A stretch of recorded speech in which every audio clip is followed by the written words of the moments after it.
Hello, I'm Chantay. I'm here with my daily analysis today on Friday, 7/31/20. It's not a big newsworthy pack day. Hey, Tasha. But I'm just going to get into the things. And first, I'm going to get into coronavirus. So here we are. I didn't have my wine, but I'm going to have my wine after this because I just co-washed my hair because I'm getting my hair braided tomorrow. I haven't had braids in my hair for like 5 months. So here we are. Globally, we're sitting at 17,509,359.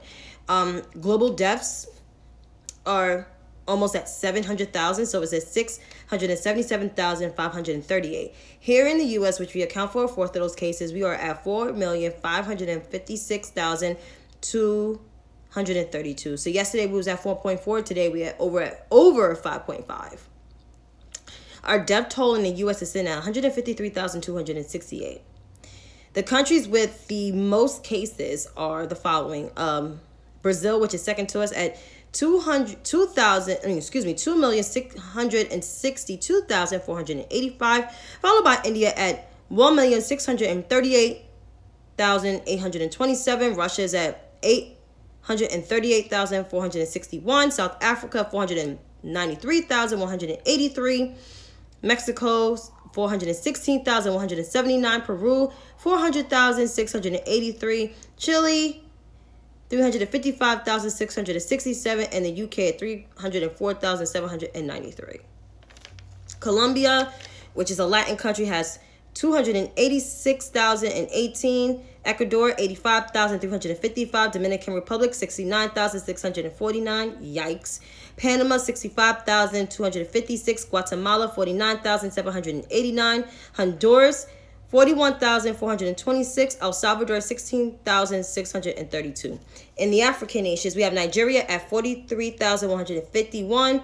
Ghana 35,501. Kenya 20,636. Cameroon 17,255. The Congo, which is in Kinshasa, because there's a couple of Congos, 9,070. Senegal 10,232. And Gambia 498. Here in the West Indies, Haiti at 7,412, Jamaica 864, Bahamas 474, Guyana 401, Trinidad and Tobago 169, Barbados still at 110, Antigua still at 91, St. Vincent at 54, Belize still at 48, St. Lucia at 25, Grenada at 24 as of yesterday, while Dominica is still at 18, St. Kitts is still at 17. So I'm going to get into the states here.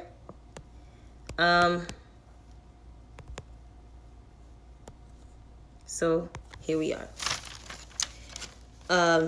California is at 498,774, and they saw over 61,000 cases within the last 7 days. So they have the highest cases of COVID-19 here in the country.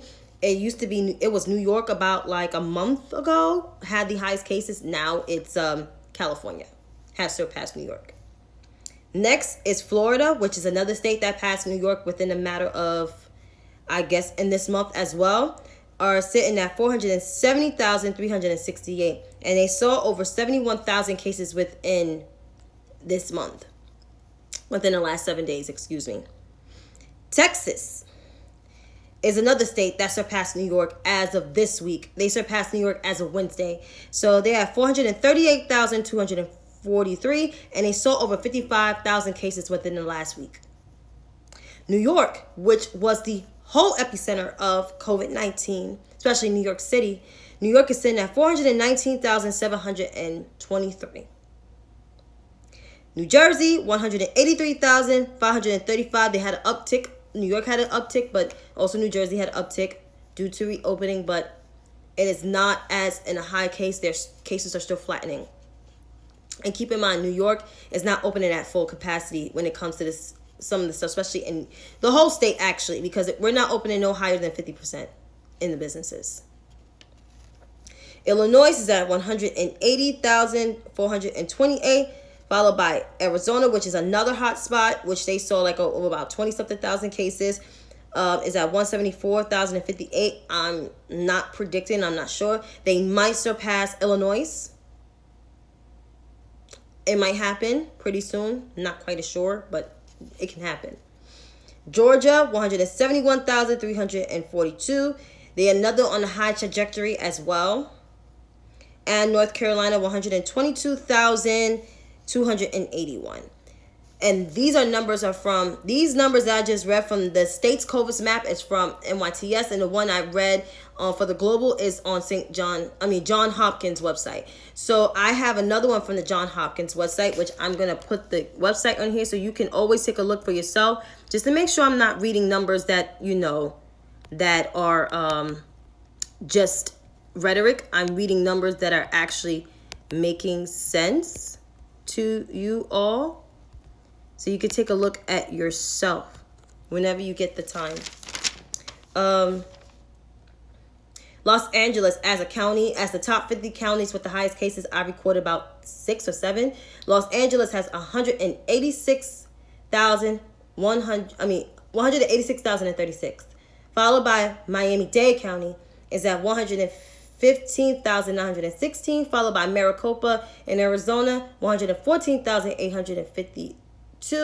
Cook County, which is in Chicago, 104,687. Harris County, which is in Houston, 70,847. And then you have Queens, which was the epicenter in New York City, which was the county with the highest cases within the country, when the whole entire country is now the 6th top at 67,244 cases. So there you go. And of course, we have no national plans to attack this, because states are still seeing high cases of COVID. There's states that had to close down. I know, Tasha, I'm not sure you live in Louisiana. I think you do. Their cases is going up too. They're like in the hundreds, I think. Not quite as sure, but the last time I checked, they were in the hundreds. So the cases are literally going up. But Mark Meadows, I think, had briefed the White House, the reporters in the White House, and he said this as the following. He said they made 4 different offers to the Senate Minority Leader, which is Chuck Schumer, the Democrat, and the House Speaker, Nancy Pelosi, regarding the unemployment benefits yesterday evening. They said that they rejected the offers, and the Democrats are willing and certain today that the American worker will go unprotected. He claims and accused Democrats playing politics. He also said the Democrats believe the cards are playing in their favor and on their side. He also said, in the expense of those that are hurting. I'm disappointed, because these are the quotes. And he also said the Democrats have made 0 offers within the last 3 days. Claims that the Democrats are bumping up the prices in the very bill that they passed in the House of Representatives over several weeks ago, which is 2 months ago, over 2 months ago, almost 3 months ago.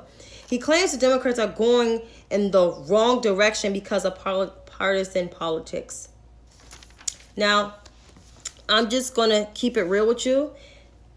The Democrats actually passed the HEROES Act 2 months ago, and within the HEROES Act, I can tell you, student loan forgiveness, I need that because I got student loans out my ass. I got like $74,000 in student loans. Let's see. The extension of unemployment benefits of $600 up until 2021. I believe schools is in there, and more money for testing. And protection of rent, of evictions. Versus the Republican HEALS Act cuts down the unemployment benefits, the extra $600 to $200. So that's a dramatic, that's not even half. That's like 75% of that shit is cut. Let's see what else. Money for reopening schools, which I believe that's a dangerous thing to do. And to build the new FBI building, which has nothing to do with COVID-19. None of that in that bill said save people housing and evictions. You can take a look at it yourself online and see their act versus the Democrats' act. The Democrats' act will actually help the average American worker, even those living in the red states, because those are the ones that are struggling the most. Those are the ones that dig in the federal pot. The federal pot that the blue states like New York contribute to. My sister today had issues with her unemployment. And I just got my $600 and I'm still looking for a job. They figured that Republicans feel like, oh, people getting this extra money they sitting on their ass. That's not true. There's people that want to look for work, but people are not going to go to work being unsafe. I know I'm not. My career, which I'm lucky, I can work from home if I'm working. Versus people like, if my sister was still at work, she would have to go into work. Other people I know will actually have to physically go in. I necessarily don't have to physically go in. For me, it's by choice. Because I could work from home. I got a computer, I got the internet, and I live by myself. So it's fine. As much as I want space, I live by myself. I'd rather be in the comfort of my home, which everything is, disinfected, versus going somewhere where I have to worry about spraying everything and spraying every goddamn thing around. So, Mark Meadows, what the fuck are you talking about? This whole Republicans and the Senate went home. They went home, negotiate no deal, so they're going to let everything happen. People already getting evicted in Texas because my aunt told me. I know some people are losing their apartments and losing their homes. Food insecurity in Texas and Miami. There's food insecurities. Bad food insecurities. I know when I go to the store down the block from my house, I know the produce is shitty. Like, you're getting the scraps of shit. So there's a big food insecurity problem. Agriculture is doing bad. 1.43 million people are out of work. Filed for unemployment. So there's over 20 million people out of work. Like, this is bad. When you can't solve the public health crisis, you can't solve the economic crisis. The public health crisis is something like this. People saying they comparing it to HIV and AIDS. Don't compare this to HIV and AIDS. HIV and AIDS didn't keep motherfuckers from home, from interacting with people. That was through unprotected sex or sharing needles or breastfeeding, vaginal secretions. This here is droplets of the mouth. That's why they ask you to wear a mask. They ask you not to touch your face when you touch the surface, because this disease comes from a bat, a whole entire bat. Yes, it came off the coast of China, but it's in 188 countries. And the Latin countries are feeling it. They need our help. And we can't help them because we can't contain our own shit. The Dominican Republic, the shit is crazy in Dominican Republic. The shit is almost 70,000 cases. I know they need our help. The West Indies have access for our help, and that's haven't been reported. They asked us for our help, and the U.S. refused to not help them. Right now, we can still go get the test kits from the World Health Organization, but Donald Trump has villainized them to the point where they said, fuck us. Fuck us. We're not helping y'all. Can you blame them? No. I wouldn't blame them either.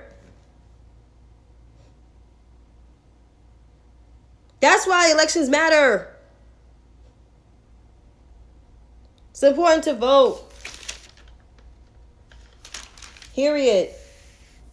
And then there was also a COVID hearing too, where I guess Jim Jordan felt like he can basically villainize or try to clown Dr. Fauci, I believe. Yeah, Dr. Fauci. He asked him, did protesters create COVID outbreaks? And then I think Dr. Fauci said something like crowding together, and particularly without a mask, contributes to the spread of the virus, which is true because I've seen that on my Instagram timeline. And then he said, should we limit protesters? I'm not sure. How do we say that when you limit protesters? Keep in mind, Dr. Fauci is a doctor for the government, but he has no partisan, he has no political ties to nothing. He's been serving as the world's infection disease, the country's infectious disease doctor since the Reagan era. He has no ties. And then he said, Jordan said, does government limit testing? He said, I don't think that's relevant to. And he said, I'm not sure the position to determine whether the government should do it in a forceful way. And then Jordan comes with the bullshit again. And then he said, I don't think I have to have people to have more of a position to do that. And then he said some other bullshit that he said. And Dr. Fauci basically said, I'm not favoring anything over nobody. I'm just making a statement that is a broad statement. Avoid crowds of any type, no matter what it is, where you are, because that leads to the acquisition and transmission of the virus, which is true. Anywhere you are in a big cluster of a group without no mask, look at the people that went to the Tulsa rally, the Trump rally. Herman Cain died yesterday. The man was 74 years old, knowing that you're a cancer survivor. You know you're at risk. You're prone to this shit. That's why they had said wear a fucking mask. That's why they say it. That's why they say it. Tomorrow, I'm getting my hair done, and I'm pretty sure I'm coming in with like 4 different gloves, 2 different masks, mad hand sanitizer in my bag, because I don't play that shit. I got to get my bag together tomorrow. Because, like, I'm literally, this is going to be the first time. But you know what? I got to get my hair done. But I just got to avoid touching my face through all of this shit.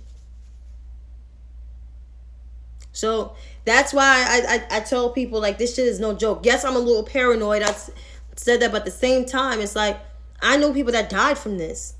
People that, of course, they were a lot older than me. But I knew people that died from this. I knew someone in my age that has it and still have the symptoms already. And when you have COVID, when you recover, keep in mind, like, you have long-lasting complications with COVID-19. So he was saying, oh, this, I don't believe. No. You be sitting on that ventilator, not getting off, dying. That's what happens. I'm just saying. But to move on, so the press secretary continued on with Mark Meadows' bullshit, and then she was basically saying how, what did she say about Democrats? I know she was asked about why does Trump, basically saying that y'all saying that Trump did not, y'all saying that the Democrats didn't do nothing. The Democrats passed the HEROES Act, which I said involves the student loan forgiveness, which involves more money to, people in their pockets. Also something else. I just said it, schools and more for testing and contract tracing. And then so she said that that's not true. Democrats offer a $3 trillion plan, and we have a clear plan, specific focus. It's not comprehensive. How you have a clear plan but it's not comprehensive? That makes no sense. They don't want to extend the unemployment offer. They wanted to give people extra $200 when people need that extra $600 because these people got a family. See, I'm lucky. I live in a state, New York, where my unemployment is a decent amount, and plus that extra $600 is like I almost get like close to what I used to get, like highly like $200-$300 off, lower. But compared to people like that live in Oklahoma that gets $101, that's the average. Or like if you live in the South, you get like over $150 a week, just $150 a week. That extra $600 help a nigga or two, cause I know it'll help me. That extra $600 helped me. I paid off all my bills, most of my bills. I'm caught up with most of my bills. I pay my rent. And I saved some money. I saved money and still got certain things for my house that I need. Still able to put food on my table. Still, I did a little, nice little spending here and there, but I saved my money. I saved my money before the pandemic too. Because I was paying my bills left and right. Okay? So, And then she was also questioned about, what are you going to say to the people that lose their $600? And then she said, this is unacceptable, but the Dems have fundamentally, what she said, unfundamentally gave nothing. They're unserious and bullshit. And then she was asked, so why did the White House did not come up with a comprehensive plan? She said, I'll walk through on this podium what the White House is hoping to see: tax rebates, restaurant donations, payroll tax. Nobody gives a fuck about payroll tax when people are losing their fucking jobs. There's retail businesses that are closing. Lane Bryant, Ann Taylor, J. Crew, they all filed for bankruptcy. Brook Brothers, New York Company, Victoria's Secret is in trouble. Like, these are places, these are retail stores that we all go to. J.C. Penney also filed for bankruptcy. Like, and these are major retailers. Macy had to close some of their stores. Like, this shit is serious. And they seem like they don't give a fuck. And they're doing well. They say they're doing well. No, you're not. No, you're not doing well. How you doing well? Like, all these places filing for bankruptcy. You didn't give them a tax break, but you sure gave the airlines a tax break. And we can't really go anywhere. We can't go to Europe. They don't want us there. Europe do not want Americans there. And I'm pretty sure the Dominicans don't want us there neither. Because Dominican Republic has 67. Let me read the cases. Dominican Republic has 69,649. And I'm pretty sure they need our help. South Africa has 183. I'm pretty sure they need our fucking help too. And these are the black and brown countries that need our help. And I'm pretty sure Jamaica asks us for help. I'm pretty sure all the West Indies ask us for help. And what? Donald Trump didn't get a none. Like, absolutely motherfucking nothing. Reading all these numbers, like, these are real numbers. These are real numbers. Like, real numbers. We're not doing that great. We rank, 25 in testing. South Korea has a less population than us, and they was testing 10,000, 20,000, 30,000 people per day. United States just upped their fucking testing. And the testing is 2 weeks? You gotta wait 2 weeks for your result, and you probably already got the symptoms. As I say, this shit is trash, yo. This whole shit is trash. That's why I just want to vote so bad. I hate this administration. I never liked Donald Trump since I was a kid. And I'm like, you put a con artist who gypped people with their businesses, who backed out of deals that he done fucked up on, had to settle with hundreds of people. You can't even name him on one finger because he done so much dirt. And then you put him in the White House? Get the fuck out of here. Last on my agenda is, being a black woman, a Latina woman, an Asian woman, just being a woman, period, it's always tough. Especially more for people of color. It seems like my favorite VP pick, it seems like it's not everybody's pick according to the old white men. Because it seems like the most valuable candidate, which is Kamala Harris, it's like being smeared and say she's not an ally to Biden, she's not trustworthy. Apparently she is, because she's raising the most money for him for his campaign. Honestly, his campaign was going to go to shits, and Bernie was going to walk away with that nomination. But because what backfired on Bernie was Bernie's own comments about Fidel Castro, and then he didn't back down from that, and that's how people started rejecting him. But this whole VP stretch out thing, this shouldn't be time consuming.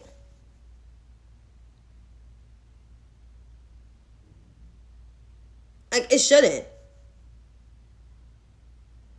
This is why, honestly, whoever gets in there, I really want Kamala.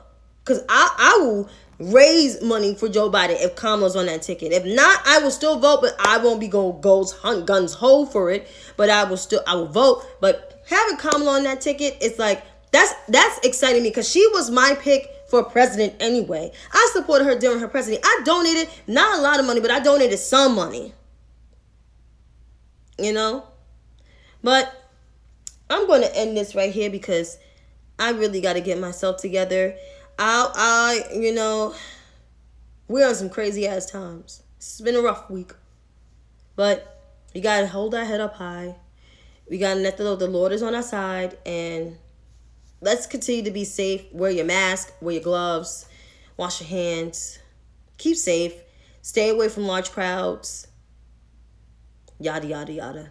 I'll be back with a short video, short live tomorrow. Not my regular, but a short live tomorrow based on just the COVID numbers, because it seems like COVID has been an issue.